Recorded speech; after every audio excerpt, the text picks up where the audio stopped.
Everybody, Mike Angelo here again, Nimble Capital Group. We're going to talk about risk and reward when considering a multifamily investment. So I'm going to give you guys some breakdown here. Hopefully you can read my chicken scratch writing. I did try to do as good of a job explaining kind of the key components that are important when you're considering investing.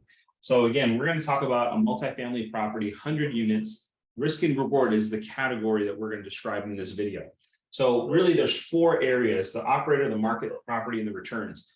And I'm putting it in this order for a reason. Most people, when they see an investment opportunity, go right to returns. The returns should be the last thing that you look at. First thing you need to look at is, who is the operator? Nimble Capital Group, we're an operator. We own in Texas, New Mexico, here in Arizona.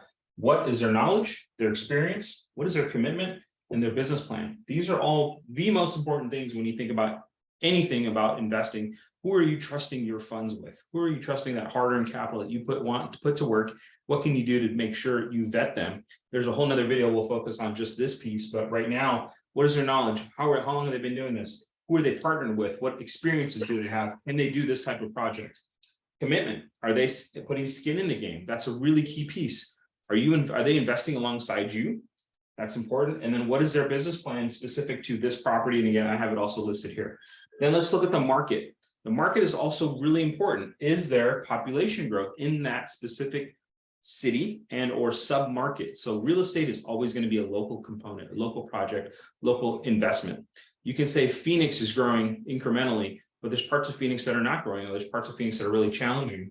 What's going on in that sub-market? What's going on with jobs? Are the jobs going up? With that, is the income going up? You want to see growth in those three buckets.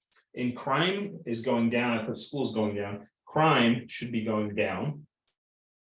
And school ratings, what are they? Just something to factor in. But there's ratings and places that you can go online. City-data.com is a great place to start looking at some of these metrics. Typically, your investor packet that you get should have these things highlighted. So it's important to look at. Third thing that you want to look at is the property itself. What's the vintage? Is it 1980s? Is it 1960s? Now, does that mean you should only buy a newer asset? No, it just means knowing an older brick building will potentially have different types of challenges that can come with it, or just a different business plan. And that's what goes down to here. Where's the location? I talked about this submarket. Certain areas are categorized A, B, C, and D areas. So A areas, much more affluent, likely newer area. A B is something to 20 to 30 years old as far as the property, but where is it in a location? What's the crime? What's the school ratings? You don't really want to invest necessarily, we don't, in D as in dog or danger areas. There's typically a lot of crime, a lot of challenges with collecting rent and having a good safe area that we want to improve. What's the debt? What kind of loan structure are they getting on this property? All this ties back to the business plan, but these are the three areas that are the most important. But fourth, what's the return? What is my money going to do when I do invest it? There's really things to think about. One thing I didn't put is timeline. Timeline is important. Our projects are typically 3 to 5 years. Different operators have different timelines. You will need to make sure, if you're looking to invest, that, hey, I need to invest. My investment will likely be illiquid, meaning it's in the property for 3 to 5 years. Could be sooner, could be later, but usually you see a range. There's cash flow, equity, and tax shelter.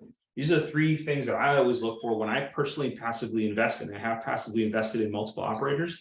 I want to understand this. This is most important, but cash flow, meaning how much am I going to earn every quarter, sometimes every month, on my money? That's an annual percentage. You'll see somewhere between 5% to 7%, sometimes 8% cash on cash, or cash flow. That's a percentage of income that I'm going to get every month or every quarter.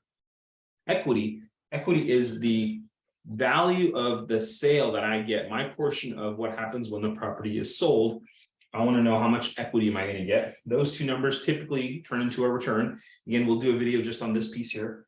Tax shelter. Will I have any tax savings by investing in this type of asset? Most of the time, many operators, I shouldn't say, many operators do offer depreciation or bonus depreciation, where they do a study and they do a breakdown, and it shows how much can be written off against the property and how much is that passed down to you as an investor. So are there tax shelters? And then again, I talked about timeline. So these are the four key areas that you want to look for when you're thinking about investing in real estate. Like, subscribe, please place some comments in the comment section if you have questions about what we can answer. Cheers.